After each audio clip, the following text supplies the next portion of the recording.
The text message came through as I was scrubbing the last trace of him from my apartment. The final box of his things was taped shut by the door, a monument to a failed 3-year relationship. My phone buzzed on the counter, a single, stark vibration in the quiet.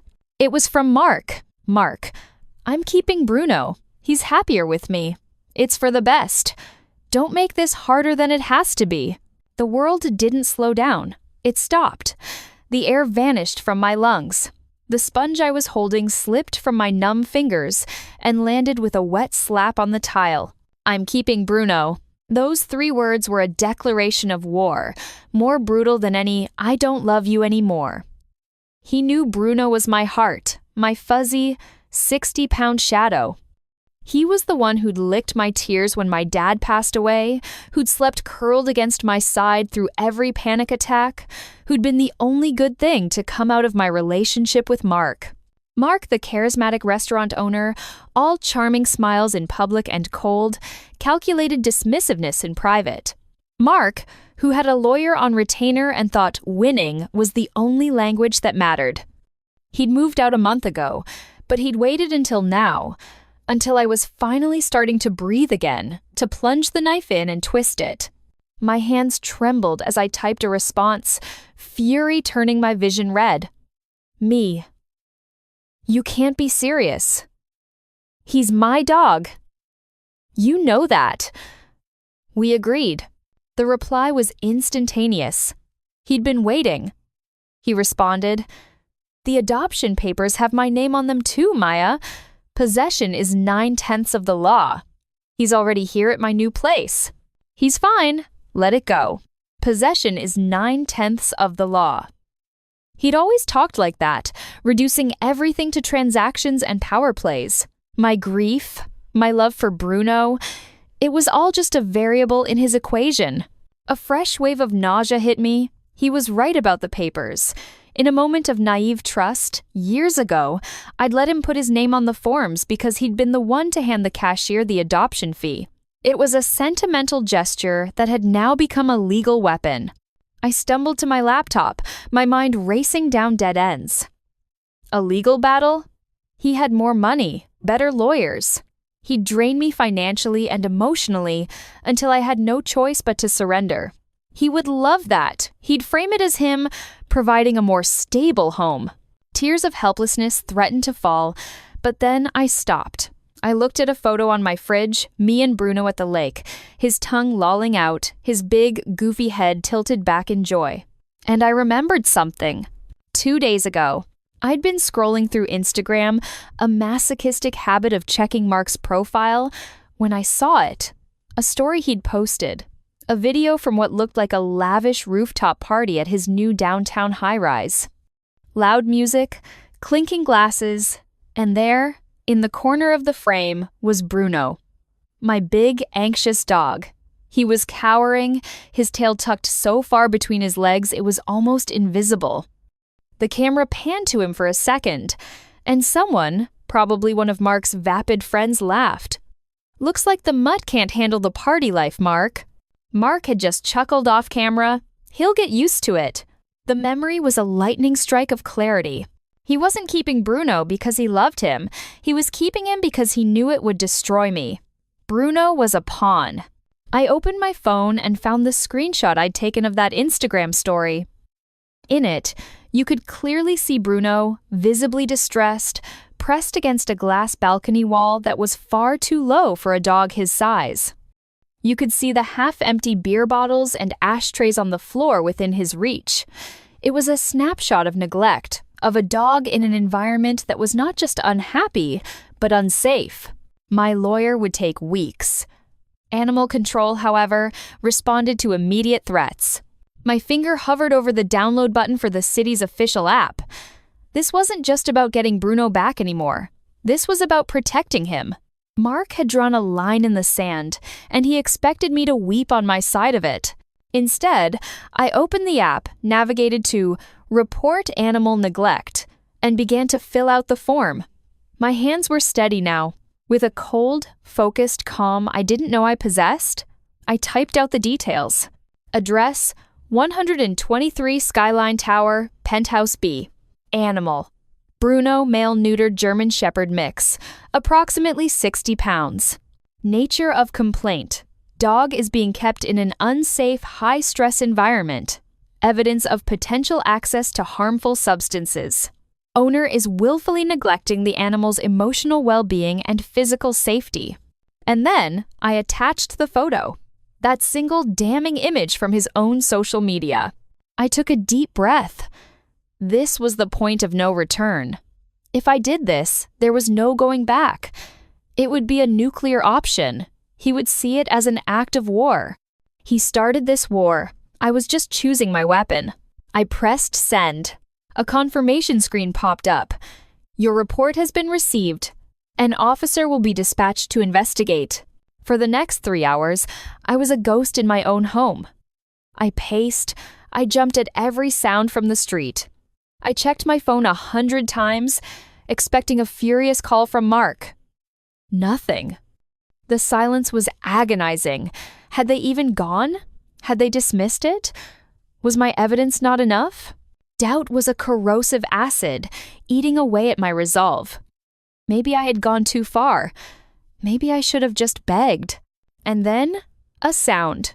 Not a text, not a call. A frantic, insistent pounding on my front door. My heart leaped into my throat. I crept to the door, my legs feeling like water, and looked through the peephole. It was Mark. But it wasn't the cool, collected Mark who had texted me hours ago. This man was disheveled. His designer shirt was untucked, his hair was a mess, and his eyes were red-rimmed and wild. And in his hand, held out in a white-knuckled grip, was a leash. Attached to the other end of that leash was Bruno. Before I could even process it, Mark started yelling, his voice cracking with a mixture of rage and sheer panic. "What did you do, Maya? What the hell did you do?" Bruno, hearing my voice from behind the door, let out a frantic, happy whine and started scratching at the wood. "They just showed up," Mark raved, his composure utterly shattered. "Animal control. At my door, because of some photo. They said my place was an unsafe environment. They threatened to take him right then and there. They said I had to prove I had a suitable home for him, or they'd impound him." He was crying now, real, angry tears of humiliation. "You did this. You ruined everything." He shoved the leash forward as if it were a weapon. "Take him. Just take the damn dog. I can't have this on my record. My reputation, the restaurant. Just make them go away." I unlocked the door and opened it slowly. Bruno exploded into the apartment, a whirlwind of joy and relief, nearly knocking me over as he covered my face in slobbery kisses. I sank to my knees, burying my face in his familiar, smelly fur, my own tears finally falling. He was home.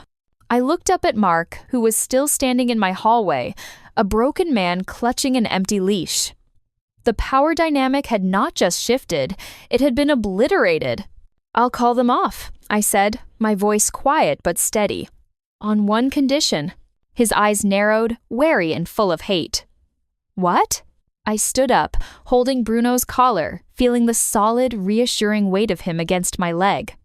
"You sign over full, legal ownership of Bruno to me.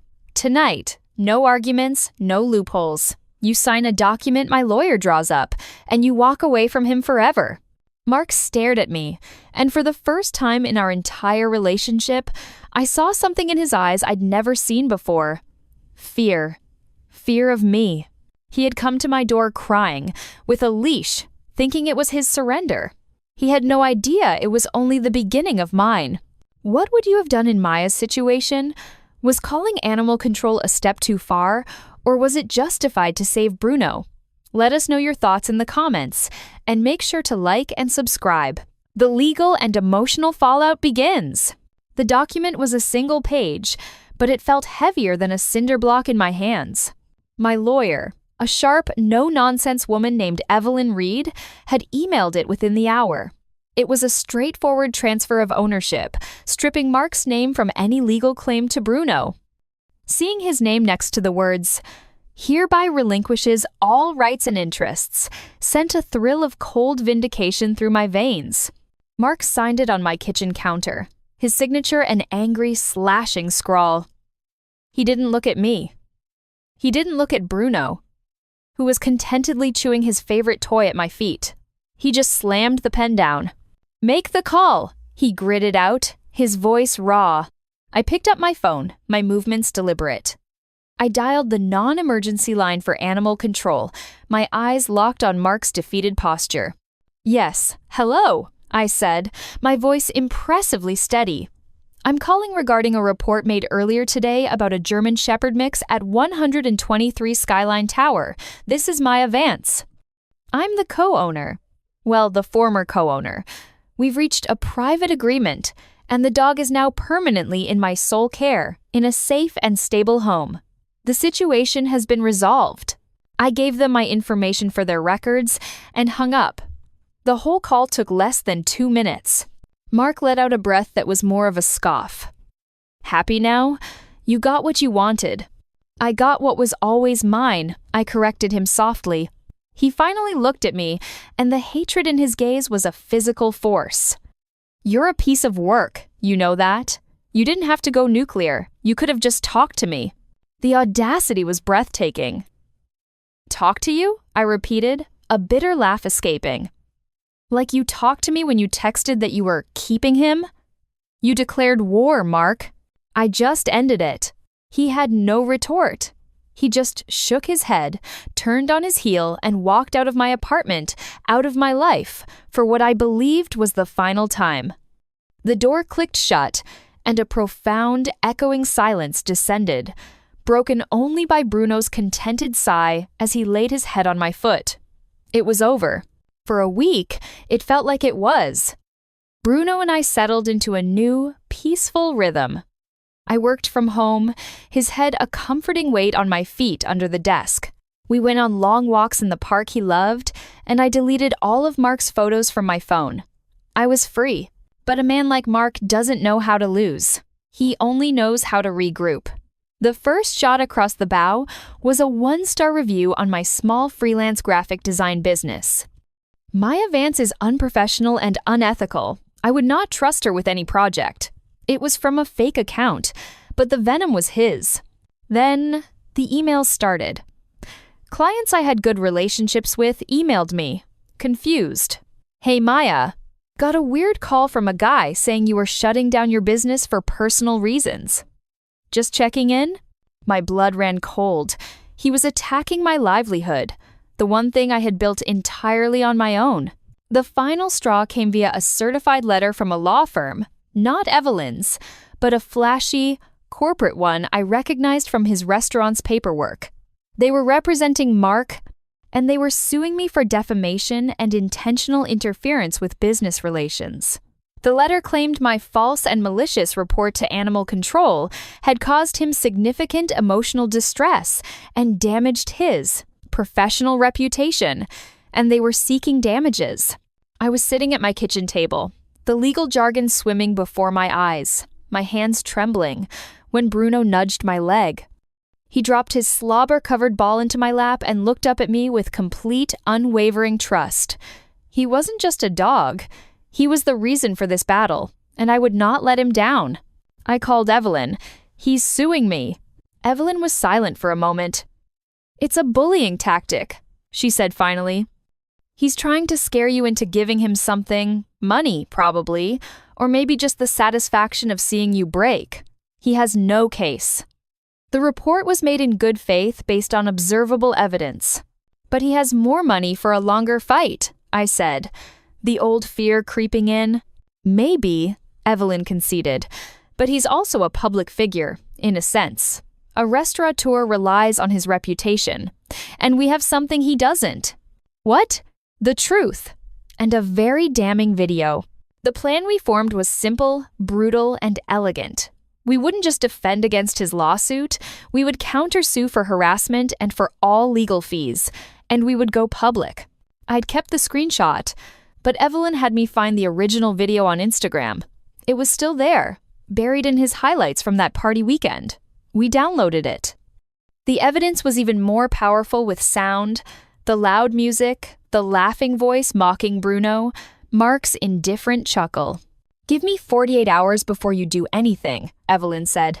"I'll have the countersuit ready. Then we press play." The day we filed our counterclaim, I posted the video.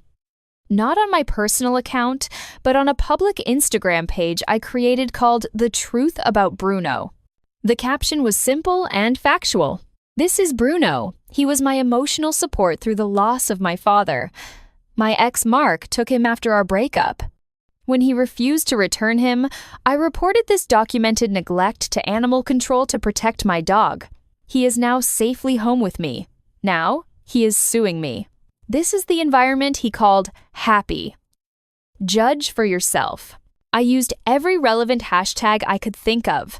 Number dog lover, number animal welfare, number karma, number justice for Bruno. Then I held my breath. The internet did what the internet does. It exploded. The video was shared by local pet groups, then by larger animal advocacy accounts. Comments flooded in, eviscerating Mark. People tagged his restaurant's Instagram page. Reviews started pouring in there.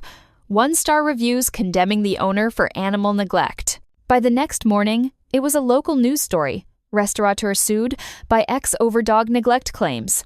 A reporter even reached out to me for comment. I declined, on Evelyn's advice, but the damage to Mark was done. My phone rang. It was him. This time, I answered. "Call them off!" he screamed, his voice unhinged. "The health department is doing a surprise inspection. I'm losing reservations. You're destroying my life over a dog." "You tried to destroy my livelihood over a dog," I said calmly. "The power balance now permanently, irreversibly cemented in my favor. You started this. I'm just finishing it." He was silent, and I could hear the sound of his empire cracking. "What do you want?" he whispered, the fight finally gone from him. "I want you to drop the lawsuit. Immediately and permanently. And I want you to sign a legally binding agreement that you will never, ever contact me or attempt to interact with Bruno again. If you do, we will release the security footage of you at my door, which my building manager was kind enough to provide, of you sobbing and surrendering him." Evelyn had secured the hallway footage. It was our checkmate. The silence on the other end was absolute. I had taken everything from him, his leverage, his reputation, and his pride. "Fine," he rasped. "Your lawyer will have the documents from mine within the hour," I said. "Sign them." I didn't wait for a reply. I hung up.